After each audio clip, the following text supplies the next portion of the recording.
विधायक रविंद्र सिंह भाटी आगामी 12 जनवरी को उनके विधानसभा क्षेत्र के रोहिणी गांव में एक कार्यक्रम करवाने वाले थे। उस कार्यक्रम को जैसे ही 2 दिन का समय बचा तो जिला प्रशासन की ओर से एक पत्र आता है और कहा जाता है कि इस कार्यक्रम को लेकर जो आपको पूर्व में अनुमति दी गई थी उसे निरस्त किया जाता है, यानी आप यह कार्यक्रम नहीं कर सकते। अब इस वीडियो में हम पूरा विश्लेषण करेंगे कि यह कार्यक्रम क्या था, उनको परमिशन किस चीज़ की मिली थी, किसने दी थी, और अब जो परमिशन जो थी उसको निरस्त किया गया है तो वो क्यों किया गया है, और उस क्षेत्र को लेकर क्या नियम कानून कायदे हैं। इस पूरी बात को लेकर आपको समझाएंगे कि आखिर ये मसला जो था वो क्या था, रविंद्र सिंह भाटी यह कार्यक्रम क्यों करवाना चाहते थे, क्या इस कार्यक्रम को निरस्त करने के पीछे कोई राजनीतिक साजिश है या फिर कोई नियम कायदे हैं, वो पूरी बात इस वीडियो में हम आपको समझाएंगे। दरअसल पश्चिमी राजस्थान और उसमें भी विशेषकर बाड़मेर और जैसलमेर, ये दोनों ऐसे जिले हैं कि यहाँ के जो लोक कलाकार हैं उनकी कला, उनका संगीत, उनकी गायकी सिर्फ राजस्थान और भारत में ही नहीं बल्कि 7 समंदर पार भी अपनी एक अलग पहचान रखती हैं। अलग उस कला को लोग अलग तरीके से पसंद करते हैं और वो विश्व प्रचलित है।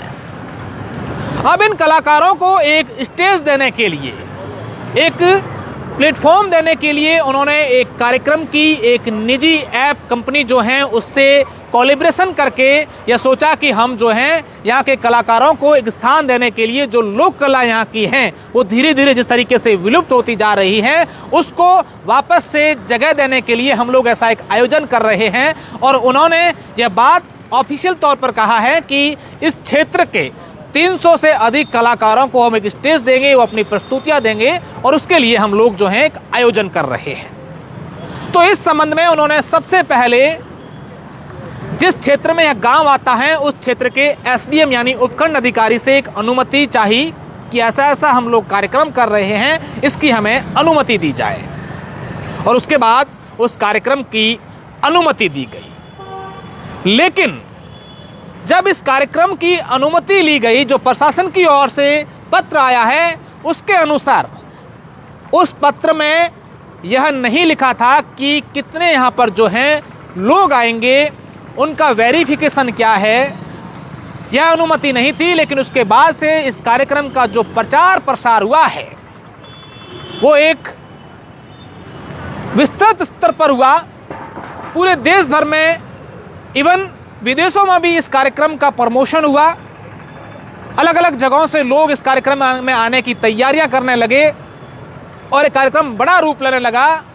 तो प्रशासन की ओर से यह हवाला दिया गया कि स्थानीय 3 लोगों के नाम लिखे गए।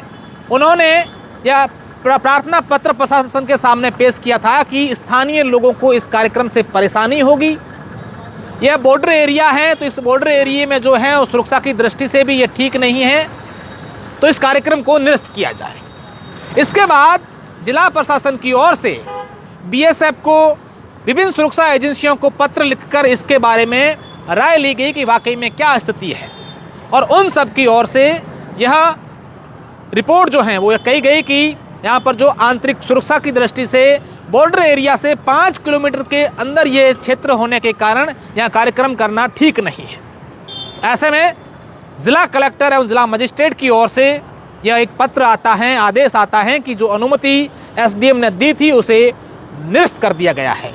अब मैं उस पत्र को नियम कानून के हिसाब पढ़ करके आपको समझाऊंगा कि ये पत्र जो है उसमें क्या हवाला दिया गया है, पत्र क्रमांक क्या है, किस नियम के अनुसार जो है वो यहाँ पर कार्यक्रम नहीं कर सकते।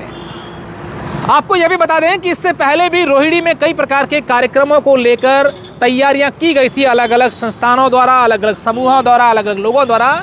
लेकिन हर बार हवाला यही दिया गया कि जो बॉर्डर एरिया है उसके 5 किलोमीटर के भीतर जो इस प्रकार का बड़ा कार्यक्रम कोई नहीं कर सकते। और सबसे खास बात मैं बता दूं कि इस बॉर्डर पर लगने वाले 8 ऐसे थाने हैं जिस थाना क्षेत्र में निवास करने वाले लोगों को ही वहां पर आने जाने की, रहने की अनुमति है। इसके अलावा अगर कोई व्यक्ति जाता है तो उसको अनुमति लेनी पड़ती है। उसके बाद हालांकि अभी तक रविंद्र सिंह भाटी की इसको लेकर प्रतिक्रिया नहीं आई है कि वो क्या कहना चाहते हैं। जब हमने इस बात की तहकीकात की तो ये बात भी सामने आई है कि अब तक उन्होंने 35,000 लोगों को निमंत्रण दिया है। लाखों लोगों को इसका जो है प्रमोशन करके पोस्टर्स का जो है इसका प्रचार प्रसार किया गया है। ये भी कहा गया है कि यहाँ की कला और संस्कृति को, यहाँ के लोक कलाकारों को स्टेज देने के लिए हम लोग जो है यह इवेंट कर रहे थे, लेकिन इसको लेकर अभी प्रशासन की ओर से जो है वो ये आया है कि यहाँ पर इवेंट जो है वो नहीं कर सकते हैं। अब प्रशासन ने इस पूरे पत्र को लेकर क्या हवाला दिया है मैं आपको पढ़कर सुनाना चाहूँगा। जिला कलेक्टर एवं जिला मजिस्ट्रेट ने यह पत्र आदेश जारी किया है। उन्होंने 3 नाम लिखे हैं और यह लिखा है कि उन 3 जनों ने 7 तारीख को 7/1 को एक प्रार्थना पत्र प्रस्तुत किया था कि रोहिणी गांव में जो कार्यक्रम द रोहिणी फेस्टिवल होने जा रहा है भारत पाकिस्तान सीमा के पास, इस कार्यक्रम में बाहरी लोगों के आने से संदिग्ध गतिविधियां हो सकती हैं, स्थानीय लोगों को परेशानी हो सकती है तथा राष्ट्रीय सुरक्षा की दृष्टि से यह कार्यक्रम निरस्त करवाने का निवेदन किया गया था। उन प्रार्थना पत्र की ओर से 3 लोगों के नाम लिखे गए हैं, राय सिंह, गिरधर सिंह और रेवंत सिंह। इस प्रार्थना पत्र के संबंध में पत्रांक संख्या में लिखी गई है। दिनांक 7/1 को बिंदुवार रिपोर्ट के क्रम में जिला पुलिस अधीक्षक बाड़मेर, बीएसएफ सेक्टर मुख्यालय बाड़मेर, मजिस्ट्रेट गडरा रोड से रिपोर्ट ली गई कि सांस्कृतिक कार्यक्रम को लेकर सीमा जो है उसको लेकर क्या है। उसके बाद उनकी रिपोर्ट आई कि उक्त स्थल भारत सरकार की अधिसूचना वर्ष 2019 व 1961 व 1996 के तहत आमजन के लिए आवागमन व विचरण हेतु प्रतिबंधित थाना क्षेत्र में स्थित है और जिसमें सिर्फ निवासरत व्यक्तियों के अलावा समस्त नागरिक अनुमति लेकर ही प्रवेश कर सकते हैं। उक्त प्रस्तावित स्थल भारत पाक सीमा से मात्र 5 किलोमीटर की परिधि में स्थित है तथा राष्ट्रीय सुरक्षा की दृष्टि से उक्त स्थल पर कार्यक्रम का आयोजन करना उचित प्रतीत नहीं होता है। यह उनसे बिंदुवार रिपोर्ट ली गई।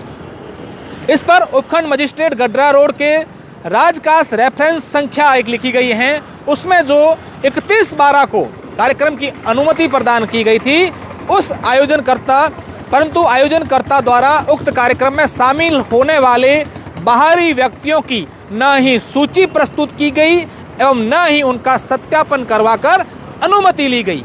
अतः जो रेफरेंस से उसको अनुमति 31/12 को मिली थी इस कार्यक्रम को लेकर, उस कार्यक्रम की अनुमति जो है वो निरस्त की जाती है।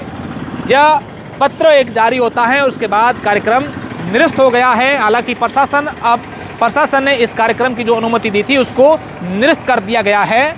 लेकिन अब सोशल मीडिया पर इस कार्यक्रम निरस्त होने के बाद चर्चाएं यह हैं कि इस कार्यक्रम को जो है वो राजनीतिक रूप दिया गया है। लेकिन जो नियम और कानून है उसका हवाला देकर के प्रशासन ने बताया है कि जो ये नियम और कानून है इसके अकॉर्डिंग इस क्षेत्र में जो थाना क्षेत्र हैं उसमें निवासरत जो लोग हैं उसके अलावा कोई बाहरी व्यक्ति जाता है तो उसको अनुमति लेनी पड़ती है, उसका सत्यापन करवाना पड़ता है। प्रशासन ने हवाला दिया है कि जो इन्होंने अनुमति लोगों की मांगी है उनकी न तो सूची दी गई बाहरी व्यक्तियों की, न ही उनका जो है वो सत्यापन की सूची दी गई, इसलिए कार्यक्रम को निरस्त करवाया गया है। तो ये पूरा जो रोहिणी जो फेस्टिवल होने वाला था, म्यूजिक फेस्टिवल, उसको निरस्त करने की पूरी जो कहानी है वो ये है किस तरीके से आवेदन किया गया था, उसके बाद किस तरीके से जो है वो निरस्त किया गया है।